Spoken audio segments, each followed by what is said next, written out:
सुन हनुमंत विपत जग सोई सोई।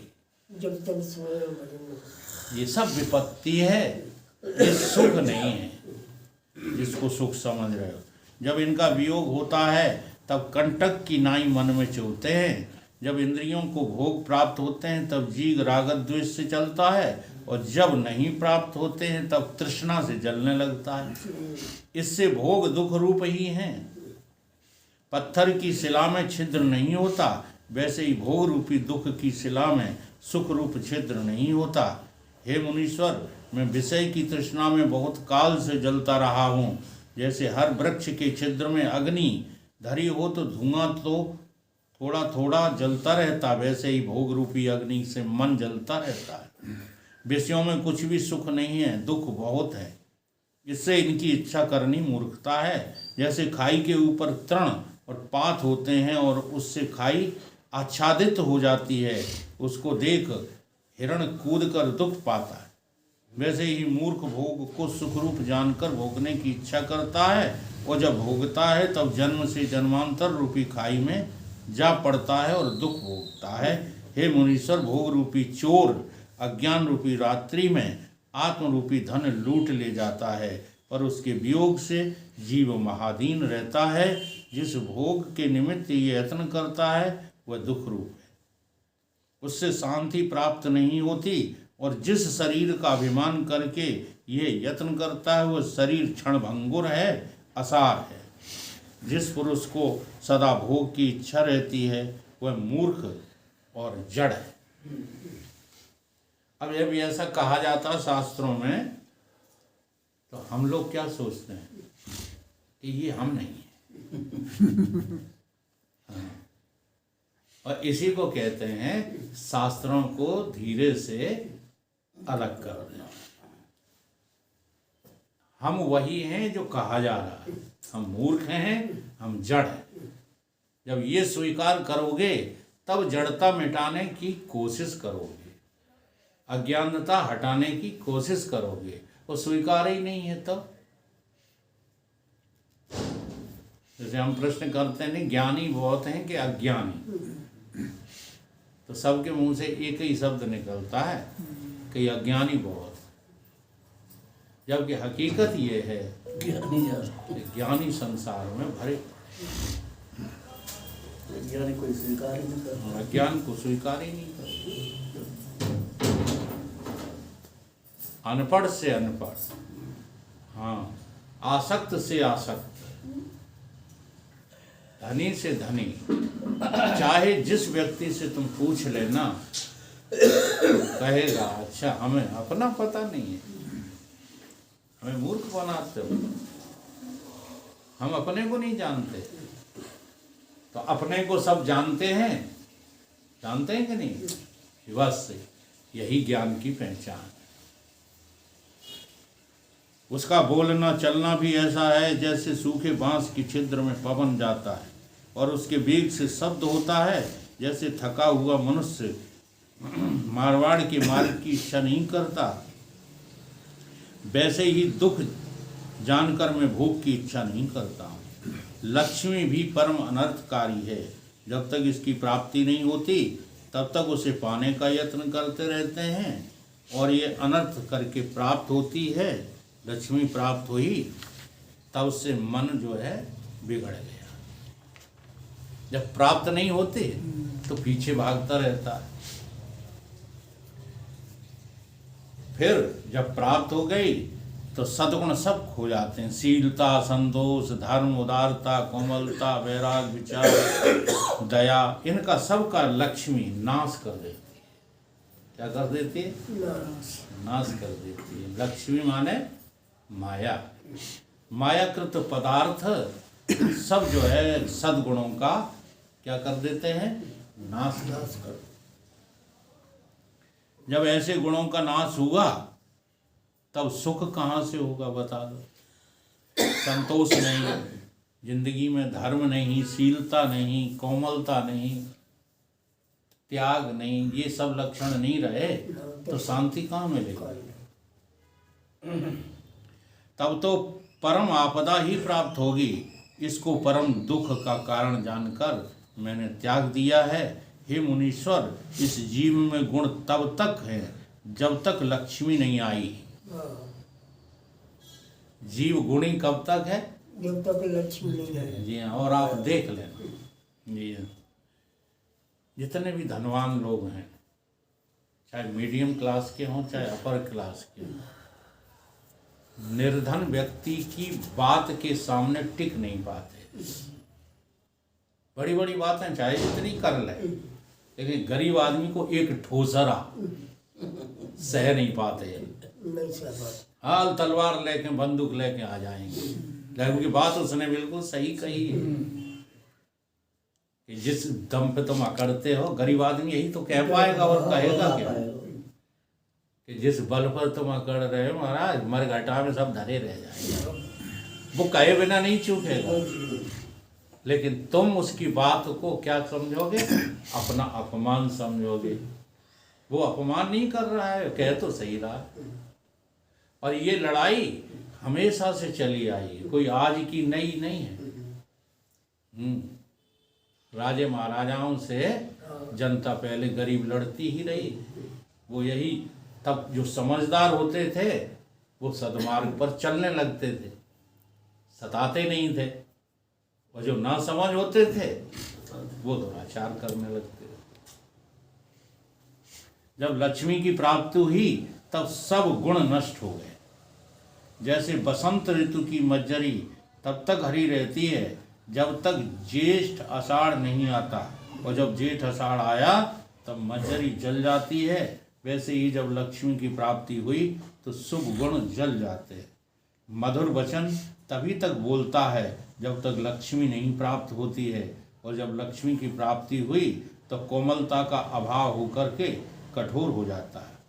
जैसे जल पतला तब तक रहता है जब तक शीतलता का संयोग नहीं हुआ, और जब शीतलता का संयोग हुआ तो बर्फ बन जाता है और दुख देने लगता है।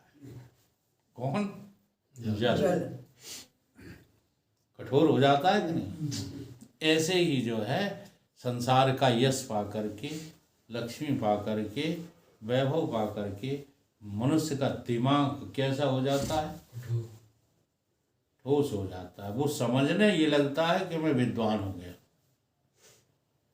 अच्छा, एक चीज आ जाए, ये 3 देवियां हैं जो तुम्हारे को नाश करके और अपन अलग हो जाती हैं। कौन सी हैं? लक्ष्मी, शक्ति और सरस्वती। इनका एक सवार हो जाए, समझे, 2 अपने आप आ जाती है। जैसे कोई धनवान आदमी हो, अब वो किसी को कुछ समझता नहीं, कहता हम पैसे के बल से सब, देखो शक्ति आ गई, पैसे के बल से सब कर लें। और बैठा है महफिल में, ठीक है, बहुत अच्छी अच्छी बातें लोगों ने कही, लेकिन धनाढ़ आदमी कहेगा सब बेकार है, सब बेकार है। हम जो समझ गए हैं वो तुम क्या जानो, अगर तुम जानते होते ना तो हमारे पैरों में पड़े होते। तो सरस्वती भी आ गई कि नहीं? ऐसे ही कोई विद्यावान हो जाए, विद्या की अति हो जाए, ठीक है, तो उसके साथ शक्तिवान लोग जुड़ जाते हैं कि नहीं जुड़ जाते? हाँ। और दूसरे कौन? शक्ति और लक्ष्मी भी जो है पीछे फिरने लगती। महाराज कितने ले हो गए हमारे यहाँ कथा कह रहे हैं, 10 लाख से 20 लाख। हाँ, ये बड़ी तारीफ कर रही है वो बाको होने जा रहा ना तुम्हारे अनिल पाठक का। आए जाओ, गांव से बुलाए रही, आए जाओ। हम यहाँ कथा सच्ची समझा के मरे जा रहे हैं। यहाँ सुनने के लिए एक नहीं बुलाती कि एक कल औरत को बुला ले। वो पटका की कथा के लाए, गांव से बुलाए रही, आए जाओ।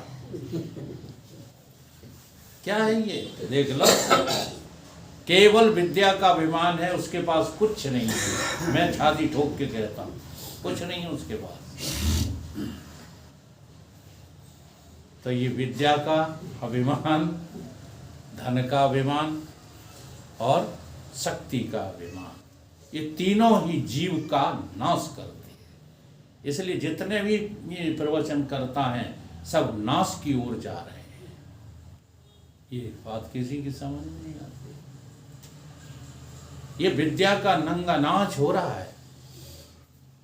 विद्या मद चढ़ जाता है, जब विद्या का मद चढ़ जाता है ना तो ऐसा ही होता है जैसा आज कलयुग में हो रहा है।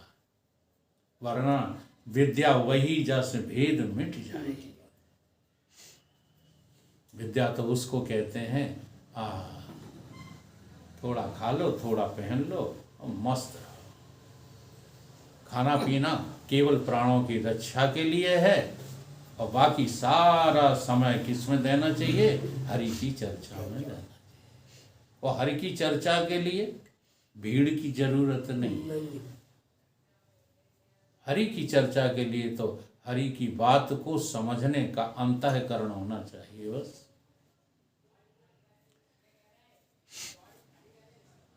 दुखदायक हो जाता, वैसे ही जीव लक्ष्मी पाकर जड़ हो जाता है। समझ ले जगदीश, होश में आ जाओ। कोई भी हो, जगदीश का नाम ले देते हैं। जो धन के बल पर अपने को समझ रहे हैं हम ठीक ठाक हैं, वो ठीक ठाक नहीं है, वो जड़ हैं, मूर्ख हैं, अनाड़ी हैं। ग्रंथ कह रहा भाई। नहीं तुम कहो आज तो बड़ी बुरी बुरी बातें सुनाई, अब इसमें निकल नहीं है तो हम क्या करें?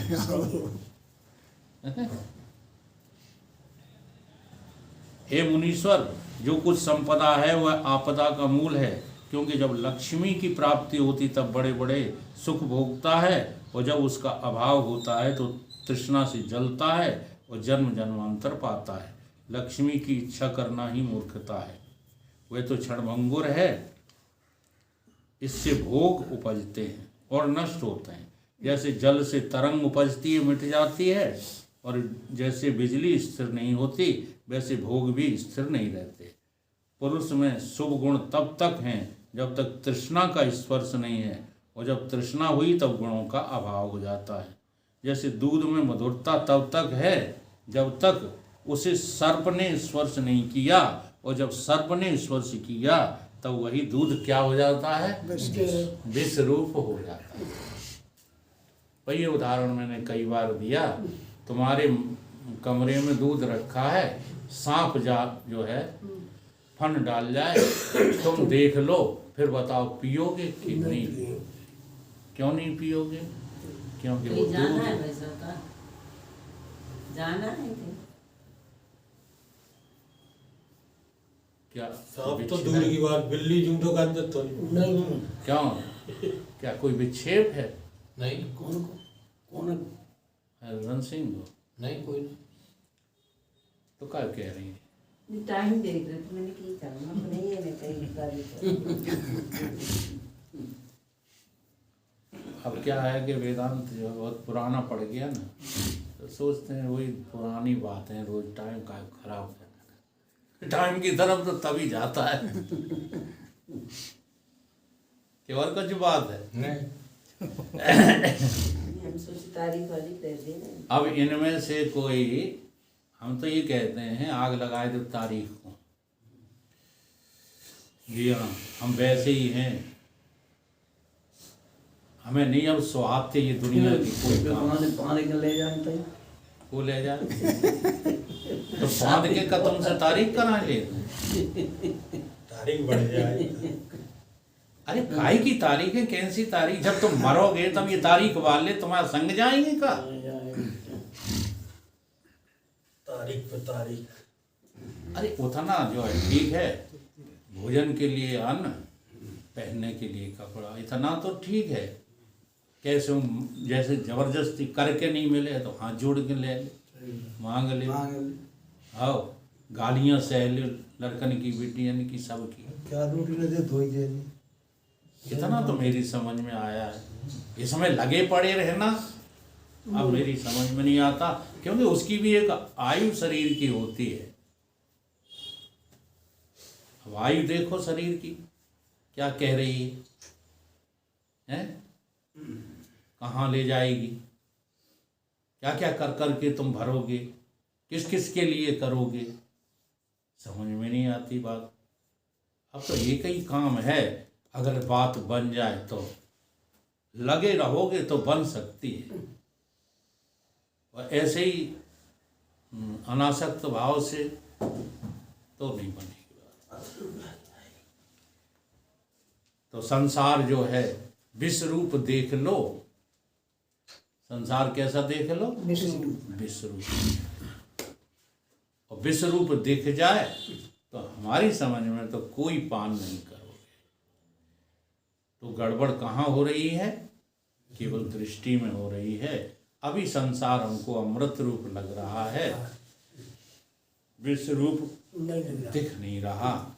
विश्व रूप दिख जाए तो इसके त्याग में 1 सेकंड की भी देरी नहीं लगेगी। बोलिए सतगुरु ये भगवान की जय। पूरा नहीं हुआ।